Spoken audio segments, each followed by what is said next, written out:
Wykopałem ziemię spod pomidorów i papryk. Tak jak tutaj widać. Jeszcze nie całą. Trochę zostało. Ale dość głęboko wykopałem. Do systemu korzeniowego się dokopałem. I tą ziemię, którą wykopałem, rozrzucam sobie po ogródku. A podsypię tutaj ziemią uniwersalną wymieszaną z torfem.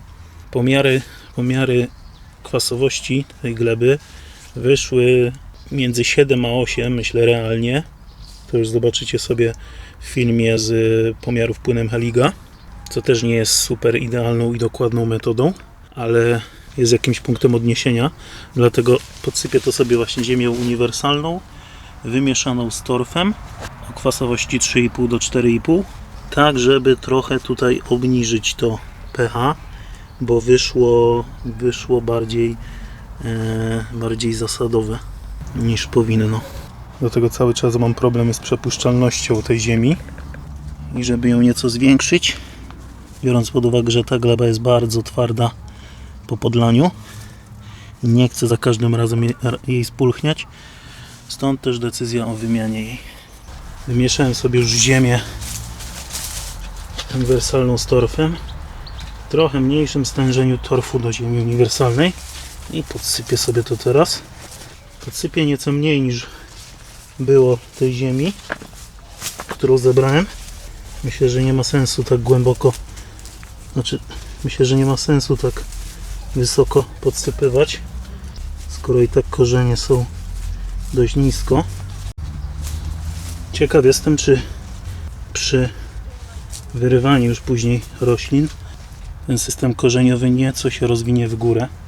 Oczywiście nie byłoby takich problemów, gdybym od razu, przynajmniej od góry, przy przesadzaniu z sadzonek pomidorów i papryki podsypał od góry, przynajmniej od góry, a tak to jedynie podsypane było nad obornikiem bydlęcym, czyli tuż pod tym, co wyciągnąłem z doniczki. No cóż, no, mądry Polak po szkodzie. Dołożyłem sobie tylko więcej pracy, ale jak na kurczę tak późne wysadzanie tego wszystkiego i tak jestem zadowolony, bo myślę, że jakieś zbiory będą. Samo oczywiście robię z pomidorami, z tym, że wejdzie tutaj więcej ziemi, bo i rośliny większe. Tutaj nie widać, zaraz pokażę na następnym pomidorze, ale akurat pomidor musi mieć silniejszy system korzeniowy, skoro był w stanie nieco bardziej rozkorzenić się w górę, a widać to na tych wykopanych miejscach. Tu dość dobrze widać właśnie to, o czym mówiłem, czyli korzenie, które dużo bardziej niż w przypadku papryki zaczęły sobie iść na boki w takiej właśnie zwartej glebie. Więc myślę, że w przypadku pomidora on bardzo szybko rozwinie sobie korzenie w tej dodatkowej ziemi. Jeszcze nie ze wszystkich pomidorów i papryk wybrałem sobie starą ziemię. Zostało jeszcze parę.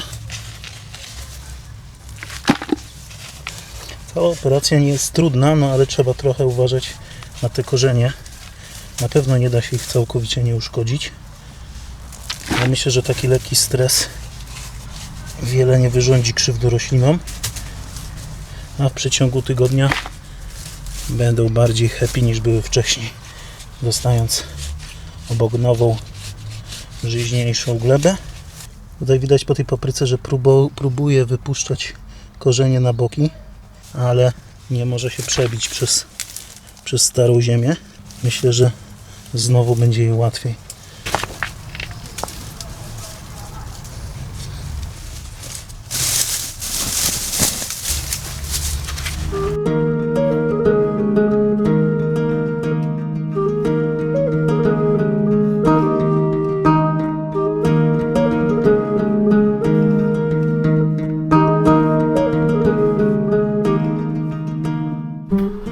Wystarczy na dzisiaj. Mam wszystkie papryki już praktycznie podsypane. Nie wiem, czy to w ogóle widać, ale parę tutaj jeszcze jutro dosypię. Tak, ja tylko podsypałem trochę. I 5 pomidorów trzeba jeszcze podkopać i dosypać ziemi, ale to już jutro. Jutro też podleję, także do jutra. Rano się widzimy.